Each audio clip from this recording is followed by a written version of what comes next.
I first met him in the early 80s in a Chinatown of urban Java.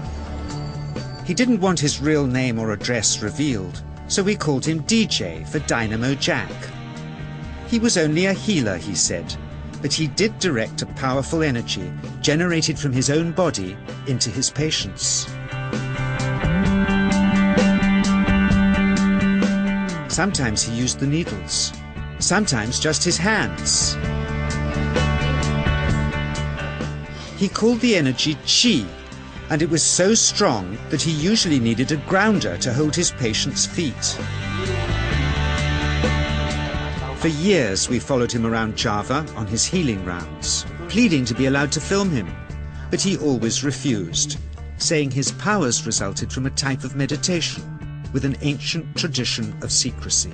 It was only when my brother Lorne was suffering from a serious eye infection that he finally allowed us to film him in 1987. It was nothing like any acupuncture I'd ever had. I was getting really powerful electric shocks and couldn't control my movements at all.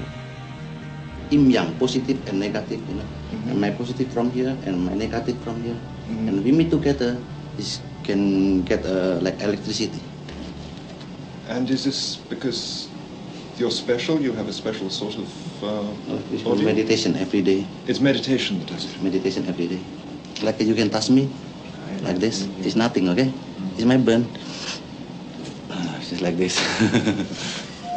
For our sound recordist, it was also a shocker.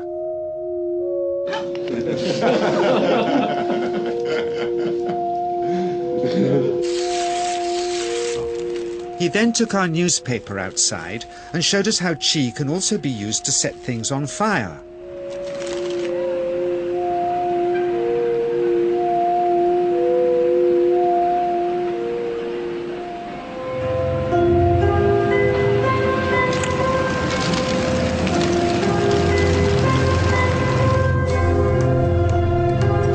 When he heard we'd shown this footage in public, he was very upset and refused all our future efforts to contact him again. As the years passed, we sadly resigned ourselves to never seeing him again.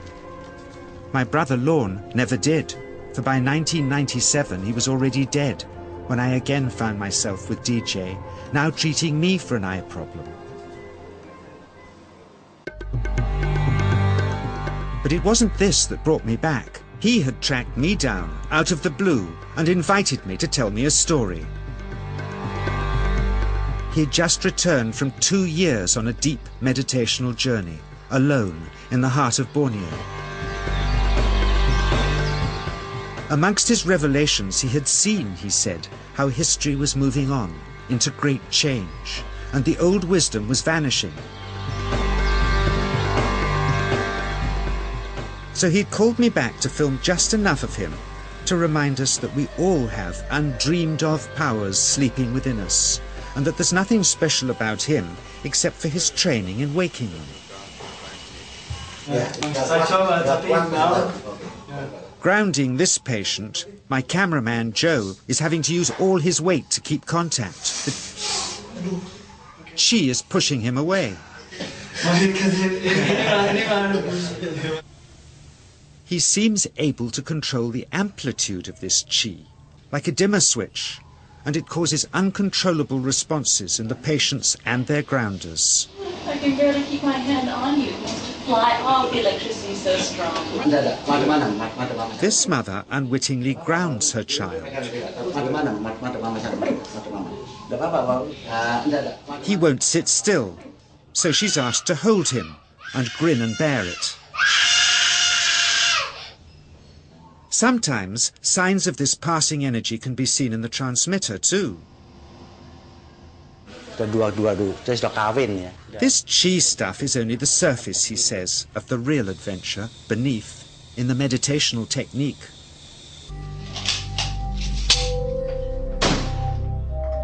Projecting Qi from the palm of the hand can also be used to resist rifle pellets, he says.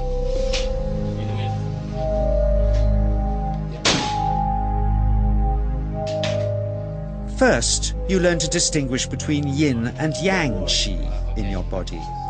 Then how to pool it in your navel chakra. Then how to project it, he says. And it's the proportionate mixture between yin and yang which accounts for different effects, like pulling or pushing objects or igniting them. Then he gets really strange. He says that mastering yin qi is the key to the spirit world. There's a long tradition of Indonesian krisis being possessed by spirits. So people bring him their krisis to see if they're duds. Here, he says, he doesn't manipulate matter by projecting mixtures of yin and yang qi. He merely creates a field of yin energy in which, he says, if there's a spirit, it can manifest itself.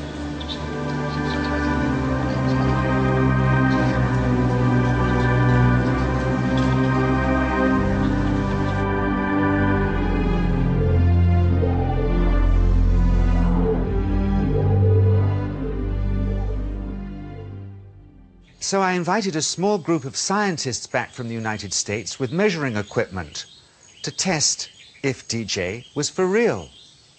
And if so, where might this energy belong on the electromagnetic spectrum? Catherine Cook, CEO of the Mind Science Foundation in Texas.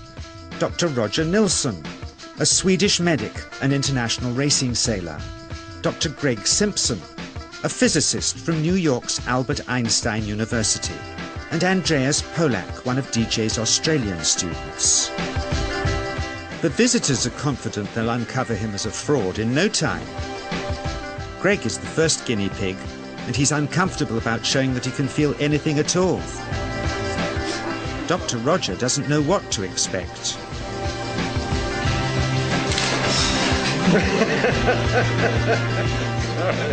Out comes the metal detector, like the things they use in airports, to see if he has any concealed metal in his body. Then the voltmeter, to try and measure the qi. But how to get it to work? Where's the ground? What settings? DJ suggests that as his negative is his perineum, and his positive is his navel chakra, perhaps that's where the electrode should be attached. He doesn't stand on his dignity.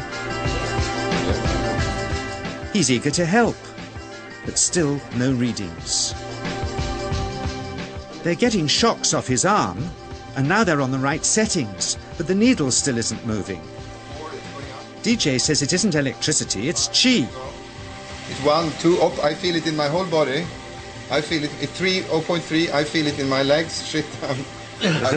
But suspecting there's some tricky setup on his premises they can't find, they insist we all go to a randomly chosen hotel room several miles away to see if he can light a light bulb with his fingers. It doesn't ground on the wall. So Greg holds and grounds one wire, while DJ pumps qi through the other. The bulbs are LEDs, light-emitting diodes, which ignite in different colors according to the intensity of current. Good. On, off, on. Brilliant. Oh, you're blinking. Things were going well. DJ was enjoying it too, until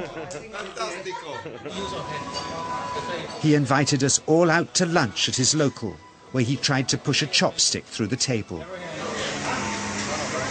He couldn't get it through the formica surface, so he came up through an inch of wood from underneath.